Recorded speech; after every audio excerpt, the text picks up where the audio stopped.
अब भैया बाहुबली का डायरेक्टर फिल्म ला रहा है तो खेला तो होइबे करी। ट्रेलर रिव्यू करेंगे RRR।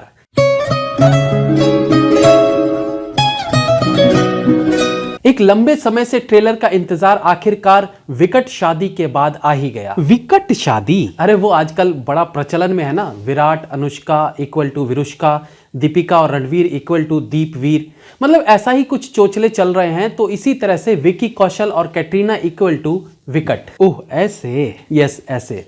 तो फाइनली RRR कई भाषाओं में रिलीज होकर देश ही नहीं विदेशों में भी धमाल मचाने को तैयार है। तो आइए ट्रेलर पर नजर डालते हैं और जानते हैं कि क्या खास है इसमें कि ये आपको सिनेमा घर के अंदर आने के लिए मजबूर कर सकती है। अब राजामौली की फिल्म है तो कितने ग्रैंड स्केल पर इसे बनाया गया होगा ये तो अंडरस्टूड था। ट्रेलर शुरुआत से ही आपको एक सिनेमैटिक सफर पर ले जाती है और ये फील कराती है कि इस प्रकार से भी फिल्म को लुक दिया जा सकता है। अब जब बाहुबली रिलीज हुई थी तो लगा था कि ये क्या बवाल बना डाला राजामौली ने, लेकिन अब RRR अगेन ये सोचने पर मजबूर कर देती है कि एक डायरेक्टर के इमेजिनेशन की कोई सीमा नहीं हो सकती। ट्रेलर में देखे जाने वाला हर फ्रेम एक दूसरे से ही कंपटीशन करता दिख रहा है कि कौन किससे बेहतर है। यूं तो ट्रेलर का हर सीन रोंगटे खड़े कर देने वाला है, बट कुछ प्रमुख दृश्यों पर एक बार बात कर सकते हैं। ऑफ कोर्स शुरू के 25 सेकंड में एक इमोशनल कहानी के साथ एक संदेश देने की कोशिश की गई है कि उस बच्ची का कोई सरपरस्त भी है, और फिर एंट्री होती है जूनियर NTR की। साउथ मूवीज में हीरोज के एंट्री सीन की खास विशेषता होती है, वो चाहे फिल्म में हो चाहे ट्रेलर में। तो ये एंट्री सीन भी पावरफुल है, जहां NTR और एक शेर का आमना सामना होता है। एक फ्रेम में NTR और शेर की दहाड़ ट्रेलर का एक पावरफुल सीन कहा जा सकता है। इसके बाद रामचरण का इंट्रो सीन, जहां वो कुछ बॉडी प्रदर्शन करते हैं, बट यहां जूनियर NTR का इंट्रो ज्यादा इफेक्टिव लगता है। लेकिन असल इंट्रो ये था ही नहीं। ट्रेलर में अगर देखें तो जो सबसे पावरफुल सीन्स इन दोनों के डाले गए हैं वो तो आगे आने वाले थे। एनीवेज, इससे पहले इन दोनों की दोस्ती को दर्शाने के लिए कुछ दृश्य दिखाए जाते हैं, क्योंकि दोस्ती इस फिल्म का एक इंपॉर्टेंट पार्ट होने वाला है, तो उस पर भी थोड़ा समय देना ही था। इन सीन्स के दौरान एक वायलिन के साथ इमोशनल BGM इस दृश्य को और ज्यादा इमोशनल बनाने का काम करता है।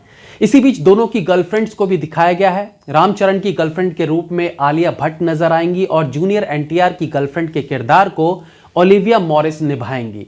इसी बीच एक अंग्रेज द्वारा एक महिला के सर पे वार अचानक से फिर ट्रेलर में जोश बढ़ा देता है, और फिर ट्रेलर आगे बढ़ता है जहां कुछ एक्शन सीन्स और रामचरण और जूनियर NTR की आवाज में कुछ डायलॉग्स सुनने को मिलते हैं हिंदी में।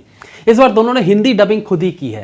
रामचरण तो इससे पहले हिंदी फिल्म कर चुके हैं, तो शायद उन्हें उतनी परेशानी ना हुई हो हिंदी बोलने में, बट अगर डायलॉग डिलीवरी और हिंदी एक्सेंट की बात करें तो जूनियर NTR एकदम जबरदस्त तरीके से डायलॉग डिलीवरी देते दिख रहे हैं। यह चीज सच में मेरे लिए तो शॉकिंग है, क्योंकि जूनियर NTR को हिंदी बहुत कम आती है, उसके बाद भी डायलॉग्स में इतनी सफाई कमाल है। इसके आगे ट्रेलर में अजय देवगन दिखाई देते हैं और साथ में एक दृश्य में श्रिया भी देखी जा सकती है। इसके बाद जो नेक्स्ट एक्शन सीन आपका ध्यान केंद्रित कर सकती है वो है रे स्टीवेंसन का, जो 2004 की किंग आर्थर जैसी फिल्में कर चुके हैं। उनका गन शॉट वाला सीन को जबरदस्त तरीके से पिक्चराइज किया गया है। इस सीन में सुनाई देने वाला BGM भी आपको आकर्षित करेगा। यह सब चलता है 2 मिनट 23 सेकंड तक के ट्रेलर में।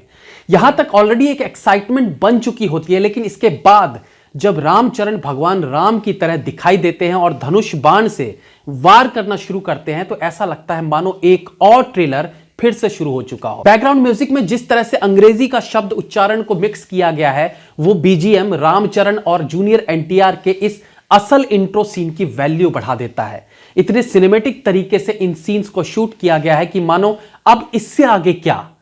एनीवेज, राजामौली ने इंटरव्यू में बताया था कि ये 2 स्वतंत्रता सेनानियों की फिक्शनल कहानी है, जो 1920 की कहानी होगी। हालांकि रियल में दोनों फ्रीडम फाइटर नहीं मिले हैं, बट ये दोनों मिलते तो क्या सब होता, उसी को कहानी के रूप देकर इस फिल्म का निर्माण किया गया है। ट्रेलर में अजय देवगन और आलिया भट्ट के ज्यादा दृश्य नहीं है, इससे ऐसा अनुमान लगाया जा सकता है कि फिल्म में भी उनका रोल बहुत ज्यादा नहीं होगा। कहानी राजामौली के पिता के विजेंद्र प्रसाद ने लिखा है, जिन्होंने बाहुबली, बजरंगी भाईजान और मणिकर्णिका जैसी ब्लॉकबस्टर फिल्म का स्क्रीन प्ले भी लिखा है।